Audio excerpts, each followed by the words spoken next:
Capítulo 8. Sobre la distinción entre visiones verdaderas y falsas. Una mente crédula encuentra el mayor deleite en creer cosas extrañas y, cuanto más extrañas son, más fácil le resulta creerlas, pero nunca toma en consideración las que son sencillas y posibles, porque todo el mundo puede creerlas. Samuel Butler, Caracteres, 1667-1669. Durante un breve instante noto una aparición en la habitación en penumbra. ¿Podría ser un fantasma? ¿O hay un movimiento? Lo veo por el rabillo del ojo, pero, cuando vuelvo la cabeza, no hay nada. ¿Está sonando un teléfono o es solo mi imaginación? Asombrado, me parece oler el aire salado del verano a orillas del mar en Coney Island cuando era pequeño. Giro por una esquina en una ciudad extranjera que visito por primera vez y encuentro ante mí una calle tan familiar que siento que la conozco de toda la vida. En esas experiencias habituales, normalmente nos mostramos inseguros sobre qué hacer a continuación. ¿Me engañan mis ojos, u oídos, nariz o memoria? ¿O es que, real y verdaderamente, soy testigo de algo fuera del curso ordinario de la naturaleza? ¿Debería callármelo, o decirlo? La respuesta depende en gran medida del entorno, los amigos, las personas queridas y la cultura. En una sociedad de una rigidez obsesiva y de orientación práctica, seguramente yo mostraría prudencia a la hora de admitir estas experiencias. Me pueden tildar de frívolo, demente, poco fiable. Pero en una sociedad que se apresura a creer en fantasmas, por ejemplo, o concesiva, relatar este tipo de experiencias podría merecer aprobación e incluso prestigio. En el primero de estos casos, yo tendría la grave tentación de suprimirlo todo, en el segundo, quizá incluso exageraría o lo elaboraría un poco más, para darle un aire más milagroso todavía. Charles Dickens, que vivió en una cultura racional floreciente en la que, sin embargo, también prosperaba el espiritualismo, describió el dilema con estas palabras, de su cuento, para no tomarlo muy en serio: siempre he percibido la prevalencia de una falta de coraje, incluso en personas de inteligencia y cultura superiores, para comunicar sus propias experiencias psicológicas cuando han sido de un tipo extraño. Casi todos los hombres temen no encontrar un paralelo o respuesta en la vida interior del que escucha, que podría tomar su relato con sospecha o burla. Un viajero veraz que hubiera visto una criatura extraordinaria parecida a una serpiente marina, no tendría temor de mencionarlo, pero si el mismo viajero hubiera tenido algún presentimiento singular, impulso, extravagancia de pensamiento, visión así llamada, sueño u otra impresión remarcable, tendría grandes dudas para reconocerlo. A esta resistencia atribuyo yo gran parte de la oscuridad en la que están implicados tales sujetos.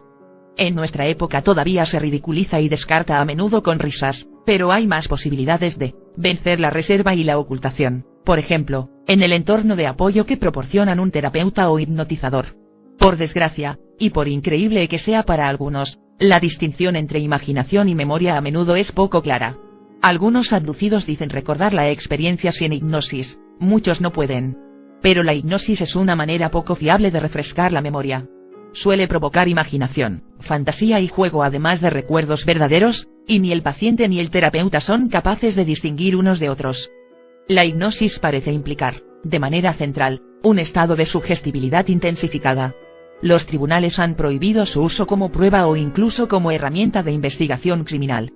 La Asociación Médica Americana considera menos fiables los recuerdos que surgen bajo hipnosis que los que aparecen sin ella. Un libro de texto médico estándar, Harold D. Kaplan, Textos Generales de Psiquiatría, 1989, advierte de una gran posibilidad de que las creencias del hipnotizador sean comunicadas al paciente, e incorporadas en lo que el paciente cree que son recuerdos, a menudo con una fuerte convicción. Así pues, que el hecho de una persona, al ser hipnotizada, relate historias de abducción por extraterrestres tiene poco peso. Se corre el peligro de que los sujetos estén, al menos en algunos asuntos, tan dispuestos a complacer al hipnotizador que respondan a sugerencias sutiles de las que ni siquiera éste es consciente. En un estudio de Alvin Lawson, de la Universidad del Estado de California, en Long Beach, un médico sometió a una sesión de hipnotismo a 8 sujetos, con un cribado previo para eliminar a los entusiastas de los ovnis. Les informó de que habían sido abducidos y, tras ser llevados a una nave espacial, examinados. Sin más instigación, les pidió que describieran la experiencia. Los relatos, la mayoría obtenidos sin mayor problema, eran casi indistinguibles de los que presentan los que se declaran abducidos. Es cierto que Lawson había dado indicaciones breves y directas a sus sujetos, pero, en muchos casos, los terapeutas que tratan rutinariamente las abducciones por extraterrestres dan indicaciones a sus pacientes. A algunos con gran detalle, a otros más sutil e indirectamente. El psiquiatra George Ganawa, tal como lo refiere Laurence Wright, planteó en una ocasión a una paciente altamente sugestionable bajo hipnosis que había perdido el recuerdo de 5 horas de un día determinado. Cuando mencionó una luz brillante sobre su cabeza, ella inmediatamente le habló de ovnis y extraterrestres. Tras insistir el psiquiatra en que habían experimentado con ella, apareció una detallada historia de abducción. Pero, cuando salió del trance y analizó el video de la sesión, ella misma reconoció que había notado la emergencia de algo como un sueño. Durante el año siguiente, sin embargo, volvió repetidas veces al material del sueño. Elizabeth Loftus, psicóloga de la Universidad de Washington, ha encontrado que se puede hacer creer a sujetos no hipnotizados que vieron algo que no vieron. Un experimento típico es que los sujetos vean una película de un accidente de coche. En el curso de la interrogación sobre lo que vieron, se les da casualmente información falsa.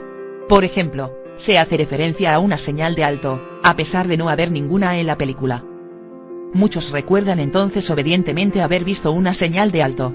Cuando se les revela el engaño, algunos protestan con vehemencia e insisten en que recuerdan la señal vívidamente. Cuanto mayor es el lapso de tiempo entre la visión de la película y la recepción de la información falsa, más aceptan la desnaturalización de sus recuerdos. Loftus arguye que los recuerdos de un acontecimiento tienen mayor parecido a una historia sujeta a revisión constante, que a un bloque de información original. Hay muchos más ejemplos, algunos, como el falso recuerdo de haberse perdido de pequeños en unos grandes almacenes, por ejemplo, de mayor impacto emocional. Una vez sugerida la idea clave, el paciente a menudo da cuerpo de manera verosímil a los detalles que la avalan. Es fácil inducir recuerdos lúcidos pero totalmente falsos con una serie de claves y preguntas, especialmente en el contexto terapéutico. Los recuerdos se pueden contaminar. Se pueden implantar recuerdos falsos incluso en mentes que no se consideran a sí mismas vulnerables ni acríticas. Stefan Sethi, de la Universidad de Cornell, Loftus y sus colegas han encontrado, sin sorpresa, que los preescolares son excepcionalmente vulnerables a la sugestión. Un niño que, cuando se le pregunta por primera vez, niega que una trampa de ratones le hubiera pillado la mano, más tarde recuerda el acontecimiento con vívidos detalles que ha ido generando. Cuando se le habla más directamente de cosas que le pasaron cuando eras pequeño, con el tiempo llega a consentir con bastante facilidad los recuerdos implantados. Los profesionales que miran las cintas de video de los niños solo pueden aventurar qué recuerdos son falsos y cuáles verdaderos. ¿Hay alguna razón para pensar que los adultos son totalmente inmunes a las falibilidades que muestran los niños? El presidente Ronald Reagan, que pasó la Segunda Guerra Mundial en Hollywood, describió vívidamente su papel en la liberación de las víctimas de los campos de concentración nazi. Como vivía en el mundo del cine, parece que confundía una película que había visto con una realidad que no había visto. En sus campañas presidenciales, el señor Reagan contó en muchas ocasiones una historia épica de coraje y sacrificio, motivo de inspiración para todos nosotros. Solo que nunca ocurrió, era el argumento de la película, A Wingana Prayer, que también a mí me impresionó mucho cuando la vi a los 9 años. Es fácil encontrar muchos más ejemplos de este tipo en las declaraciones públicas de Reagan. No es difícil imaginar los serios peligros públicos que entrañan los casos en que líderes políticos, militares, científicos o religiosos, son incapaces de distinguir la realidad de la ficción vivida. Cuando preparan el testimonio en el juzgado, los testigos reciben consejos de sus abogados. A menudo se les hace repetir la historia una y otra vez hasta que la dicen bien. Entonces, en el estrado, lo que recuerdan es la historia que han estado contando en el despacho del abogado. Los matices se han ensombrecido. O quizá ya no correspondan, ni siquiera en sus características principales, a lo que ocurrió realmente. Los testigos pueden haber olvidado oportunamente que sus recuerdos fueron reprocesados. Hechos como estos son relevantes en la evaluación de los efectos sociales de la publicidad y la propaganda nacional. Pero aquí sugieren que, en los asuntos de abducción por extraterrestres donde las entrevistas suelen realizarse años después del supuesto acontecimiento, los terapeutas deben cuidarse mucho de implantar o seleccionar accidentalmente historias que sugieren ellos. Quizá lo que realmente recordamos es una serie de fragmentos de recuerdos zurcidos a la tela de nuestra propia imaginación. Si cosemos con la suficiente inteligencia, conseguimos hacernos una historia memorable fácil de recordar. Los fragmentos por sí mismos, sin el vínculo de la asociación, son más difíciles de rescatar. La situación es bastante parecida al método propio de la ciencia, con el que se pueden recordar, resumir y explicar muchos datos en el marco de una teoría. Entonces recordamos mucho más fácilmente la teoría y no los datos. En la ciencia siempre se están volviendo a valorar y confrontar las teorías con nuevos hechos, si la discordancia de los hechos es seria, y más allá del margen de error, quizá debería revisarse la teoría. Pero, en la vida cotidiana, es muy raro que nos enfrentemos a nuevos hechos sobre acontecimientos de hace tiempo. Nuestros recuerdos no se ven casi nunca desafiados. En cambio pueden quedar fijos, por muy defectuosos que sean, o convertirse en una obra en continua revisión artística. Mejor atestiguadas que las apariciones de dioses y demonios son las de santos, especialmente de la Virgen María en la Europa occidental desde finales de la época medieval, hasta la moderna. Aunque el aire de las historias de abducción por extraterrestres es mucho más profano y demoníaco, se puede ver el mito de los ovnis con mayor perspicacia a partir de visiones descritas como sagradas. Quizá las más conocidas sean las de Juana de Arco en Francia, Santa Brígida en Suecia y Girolamo Savonarola, en Italia. Pero son más adecuadas a nuestro propósito las apariciones vistas por pastores, campesinos y niños. En un mundo azotado por la incertidumbre y el horror, esas personas anhelaban el contacto con lo divino. William A. Christian Jr., en su libro Apparitions in Late Medieval and Renaissance Spain, Princeton University Press, 1981, proporciona un registro detallado de esos acontecimientos en Castilla y Cataluña. Un caso típico es el de una mujer, o una niña campesinas que dicen haber encontrado a una niña o mujer extrañamente pequeña, algo así como de 1 metro de altura, que se le revela como la Virgen María, la Madre de Dios. Esta le pide a la sorprendida testigo que vaya a las autoridades civiles y de la iglesia locales y les ordene decir plegarias por los muertos, obedecer los mandamientos o construir un santuario en aquel mismo lugar. Si no acceden, los amenaza con temibles castigos, quizá una plaga. Otras veces, en épocas de epidemia, María promete curar la enfermedad, pero solo si se cumplen sus demandas. La testigo intenta hacer lo que le dicen. Pero cuando informa a su padre, su marido o el cura, le ordenan que no cuente la historia a nadie, es una tontería femenina, una frivolidad o una alucinación demoníaca le dicen. Y así, ella no dice nada. Días después se le vuelve a aparecer María, un poco molesta porque no se ha honrado su petición. No me creerán, se lamenta la testigo. Dame una señal. Se necesita una prueba. Así, María, que por lo visto no había previsto que tendría que proporcionar una prueba, le da una señal. Los del pueblo y los curas se convencen enseguida. Se construye el santuario. Ocurren curaciones milagrosas en la vecindad. Llegan peregrinos de todas partes. La economía local mejora. Se nombra a la testigo original guardiana del sacro santuario. En la mayoría de los casos que conocemos, se creó una comisión de investigación, formada por autoridades civiles y eclesiásticas, que atestiguaban si la aparición era genuina. A pesar del escepticismo inicial, casi exclusivamente masculino. Pero el nivel de las pruebas no solía ser alto. En un caso se aceptó seriamente el testimonio delirante de un niño de 8 años 2 días antes de morir por una epidemia. Algunas comisiones siguieron deliberando durante décadas o incluso hasta un siglo después del acontecimiento. En Sobre la distinción entre visiones verdaderas y falsas, un experto sobre el tema, Jan Gerson, alrededor del año 1400, resumió los criterios para reconocer la credibilidad del testigo de una aparición. Uno era la disponibilidad a aceptar consejo de la jerarquía política y religiosa. Así, aquel o aquella que tuviesen una aparición molesta para los que estaban en el poder era de ipso facto un testigo poco fiable, y se podía hacer decir a santos y vírgenes lo que las autoridades querían oír. Las señales que supuestamente proporcionaba María, las pruebas que se ofrecían y que se consideraban irresistibles eran cosas como una vela ordinaria, un trozo de seda o una piedra magnética, un pedazo de ladrillo de color, huellas, una recolección extraordinariamente rápida de cardos por parte de la testigo, una sencilla cruz de madera hincada en la tierra, verdugones y heridas en la testigo, y una variedad de contorsiones, una niña de 12 años con la mano en extraño gesto, o las piernas dobladas hacia atrás, o una imposibilidad de abrir la boca que la deja muda temporalmente, que se curan en cuanto se acepta la historia. En algunos casos es posible que los relatos se compararan y coordinaran antes de dar testimonio. Por ejemplo, en una ciudad pequeña podía haber múltiples testimonios de la aparición de una mujer alta y reluciente la noche anterior, toda vestida de blanco, con un niño en el regazo y envuelta en una luz que iluminaba la calle.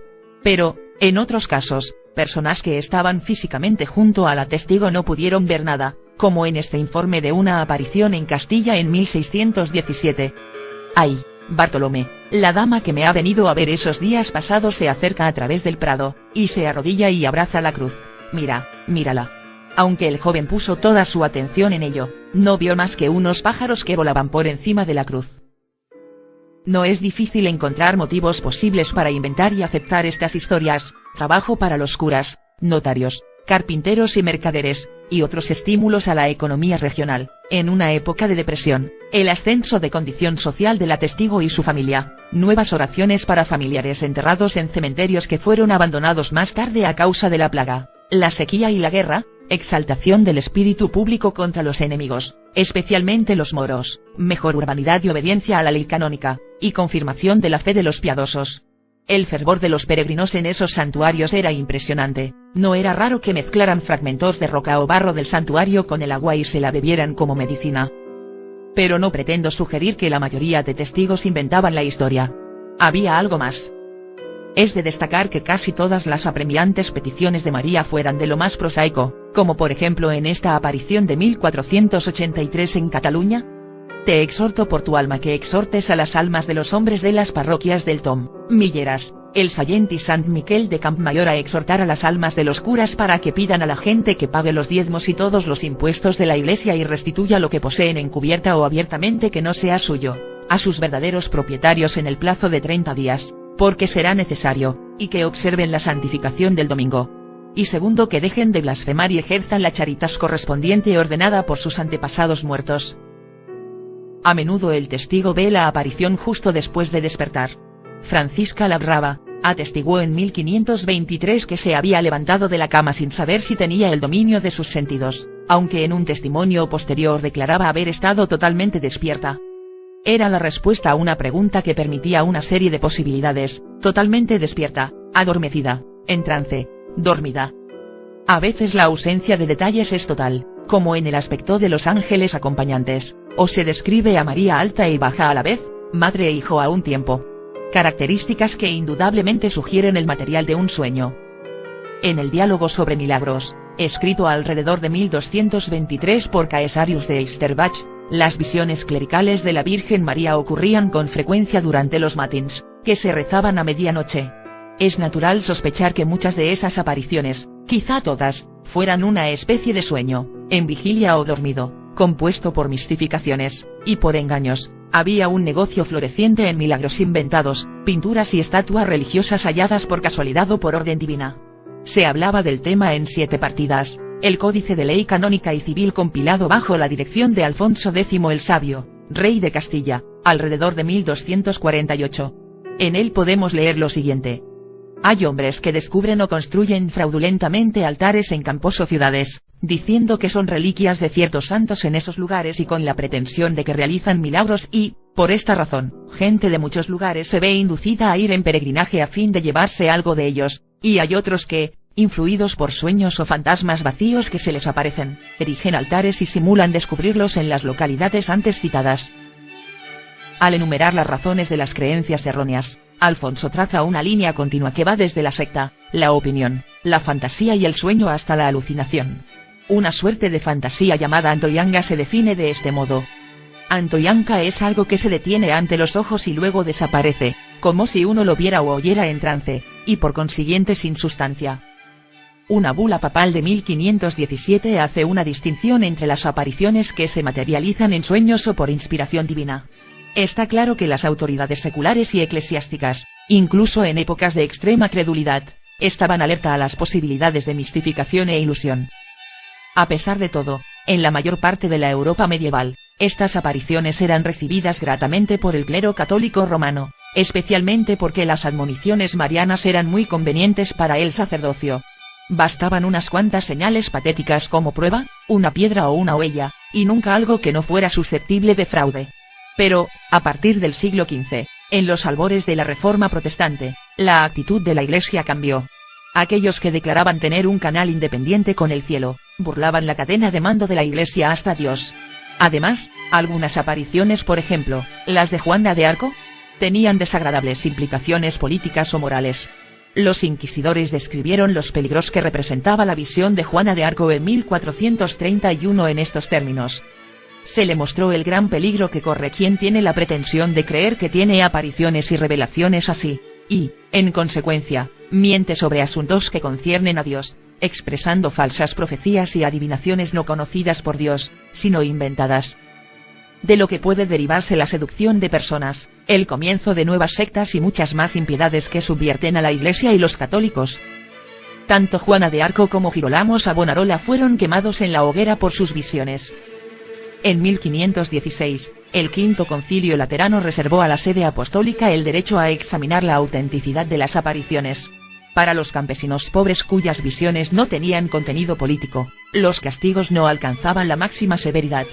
La aparición mariana que tuvo Francisca Labrava, una madre joven, fue descrita por el licenciado Mariana, el señor inquisidor, como en detrimento de nuestra fe católica y para disminución de su autoridad. Su aparición era todo vanidad y frivolidad. En derecho la podíamos haber tratado con más rigor, seguía el inquisidor, pero en deferencia a ciertas razones justas que nos mueven a mitigar el rigor de las sentencias, decretamos como castigo a Francisca Labrava y ejemplo para que otros no intenten cosas similares, la condena de ser puesta sobre un asno para recibir 100 latigazos en público por las calles acostumbradas de Belmonte, desnuda de cintura para arriba, y el mismo número en la ciudad de El Quintanar del mismo modo. Y de ahora en adelante no dirá ni afirmará en público o en secreto mediante palabra o insinuación lo que ha dicho en sus confesiones, o en otro caso será perseguida como impenitente y persona que no cree, o no está de acuerdo con lo que ordena nuestra sagrada fe católica. A pesar de los castigos, asombra la frecuencia con que los testigos se mantenían en sus 13, e ignorando los estímulos que se les ofrecían para confesar que estaban mintiendo o soñando o confusos. Insistían en que real y verdaderamente habían tenido aquella visión. En una época en la que prácticamente todo el mundo era analfabeto, antes de los periódicos, la radio y la televisión, ¿cómo es posible que los detalles religiosos e iconográficos de estas apariciones fueran tan similares? William Christian cree que la respuesta se halla en la dramaturgia religiosa, especialmente en las representaciones de Navidad, en los predicadores itinerantes y peregrinos, en los sermones de las iglesias. Las leyendas sobre los santuarios se extienden con rapidez. A veces llega gente que vive a 100 kilómetros de distancia o más con el fin, por ejemplo, de curar a su hijo enfermo con un guijarro pisado por la Madre de Dios. Las leyendas influían en las apariciones y viceversa. En una época acosada por la sequía, las epidemias y la guerra, sin servicios sociales o médicos disponibles para la mayoría, que desconocía la ilustración pública y el método científico, el pensamiento escéptico era raro. ¿Por qué las admoniciones son tan prosaicas? Porque es necesaria la aparición de un personaje tan ilustre como la Madre de Dios para que en un pequeño lugar poblado por unos miles de almas, se reconstruya un santuario o el populacho se abstenga de maldecir. Porque no entregan mensajes importantes y proféticos, cuya significación se pueda reconocer en años posteriores como algo que solo podía haber emanado de Dios o los santos. ¿No habría potenciado esto en gran manera la causa católica en su lucha a muerte contra el protestantismo y la Ilustración? Pero no se sabe de apariciones que adviertan a la Iglesia, por ejemplo, contra la ilusión de un universo centrado en la Tierra, o que censuren la complicidad con la Alemania nazi, dos temas de gran importancia moral además de histórica en los que, meritoriamente, el Papa Juan Pablo II ha reconocido el error de la Iglesia. Ni un solo santo criticó la práctica de la tortura y quema de brujas y herejes. ¿Por qué? ¿No eran conscientes de lo que ocurría? ¿No eran capaces de captar su maldad? ¿Y por qué María siempre da órdenes al pobre campesino de informar a las autoridades? ¿Por qué no las amonesta ella misma? ¿O al rey? ¿O al papa? En los siglos XIX y XX, es cierto, algunas apariciones han adquirido gran importancia. En Fátima, Portugal, la Virgen mostró su cólera en 1917 por la sustitución del gobierno de la Iglesia por un gobierno secular, y en Garabandal, España, en 1961-1965, amenazó con el fin del mundo si no se respetaban a partir de entonces doctrinas políticas y religiosas conservadoras. Creo ver muchos paralelos entre las apariciones marianas y las abducciones por extraterrestres, aunque, en el primer caso, los testimonios no son llevados al cielo a gran velocidad ni sufren intromisiones en sus órganos reproductores. Las criaturas que se declaran ver son diminutas, casi siempre de apenas 1 metro. Vienen del cielo. El contenido de la comunicación, a pesar del supuesto origen celestial, es mundano. Parece haber una clara relación con el hecho de dormir y soñar. A las testigos, normalmente mujeres, les da apuro hablar, especialmente después de enfrentarse a la ridiculización por parte de los varones en posiciones de autoridad. A pesar de todo, persisten, insisten en haber visto realmente lo que dicen. Hay distintas maneras de transmitir las historias, se comentan con afán y eso permite hacer coincidir los detalles entre testigos que no se han visto nunca. Otras personas que estaban presentes en el momento y lugar de la aparición, no ven nada inusual. Las señales o supuestas pruebas, sin excepción, no son algo que los humanos no puedan adquirir o fabricar por su cuenta. Ciertamente, María parece contraria a la necesidad de pruebas y, ocasionalmente, está dispuesta a curar solo a los que habían creído el relato de su aparición antes de proporcionar señales. Y mientras no hay terapeutas, se extiende por la sociedad una influyente red de curas parroquiales y jerarcas que tienen un interés personal en la realidad de las visiones. En nuestra época todavía hay apariciones de María y algunos ángeles, pero también, como lo resume G. Scott Sparrow, un psicoterapeuta hipnotizador, de Jesús. En I Am With You, Always, True Stories of Encounters with Jesus, Bantam, 1995, se presentan relatos de primera mano, algunos conmovedores, otros banales, de encuentros así. Curiosamente, la mayoría son sueños directos, reconocidos como tales, y se dice que las llamadas visiones difieren de los sueños solo en que las experimentamos cuando estamos despiertos. Pero, para Sparrow, el hecho de valorar algo como solo un sueño no compromete su realidad externa. Según él, cualquier ser en el que se sueña y cualquier incidente, existen realmente en el mundo exterior a uno mismo. Niega específicamente que los sueños sean puramente subjetivos. Las pruebas no tienen nada que ver. Si uno sueña algo, si le sienta bien, si le produjo asombro, es que ocurrió realmente. Sparrow no es en absoluto escéptico. Cuando Jesús le dice a una mujer con problemas por un matrimonio intolerable que eche de casa al pobre diablo, Sparrow admite que eso plantea problemas a los defensores de una posición coherente con las escrituras. En este caso quizás se podría decir que prácticamente toda presunta guía, se genera en el propio interior. Y si alguien contase un sueño en el que Jesús aconsejaba, por ejemplo, el aborto o la venganza? Y sí, ciertamente, es necesario hacer distinciones entre sueños y concluir, pues, que algunos sueños son un invento del soñador, o por qué no todos. ¿Por qué la gente inventa historias de abducciones? Porque se presenta en programas de televisión con participación de público que se dedican a humillar sexualmente al invitado, la pasión de moda en el erial americano de la pequeña pantalla. Descubrir que uno es abducido por extraterrestres sirve al menos para romper la rutina cotidiana. Se consigue la atención de los demás, de los terapeutas e incluso de los medios de comunicación. Produce una sensación de descubrimiento, alegría, respeto. ¿Qué más podrá recordar uno a continuación? Empieza a creer que puede ser el precursor o incluso el instrumento de acontecimientos trascendentales que se precipitan hacia nosotros. Y no quiere decepcionar al terapeuta. Busca su aprobación. Creo que convertirse en abducido puede reportar buenas recompensas psíquicas. Con ánimo comparativo, podríamos pensar en casos de productos en mal estado que no generan el sentimiento de asombro que rodea a los ovnis y las abducciones por extraterrestres. Alguien declara haber encontrado una jeringa hipodérmica en una lata de refresco. Como es comprensible, el asunto es preocupante. Se informa de ello en los periódicos y especialmente en las noticias de televisión. Pronto se produce un torrente, una epidemia virtual de informes similares en todo el país. Pero es muy difícil imaginar que pueda meterse una jeringa hipodérmica en una lata en la fábrica, y en ninguno de los casos hay testigos presentes cuando se abre una lata intacta y se descubre dentro la jeringa. Lentamente va tomando consistencia la hipótesis de que se trata de imitadores. La gente simula encontrar jeringas en latas de refrescos. ¿Por qué? ¿Qué posibles motivos había?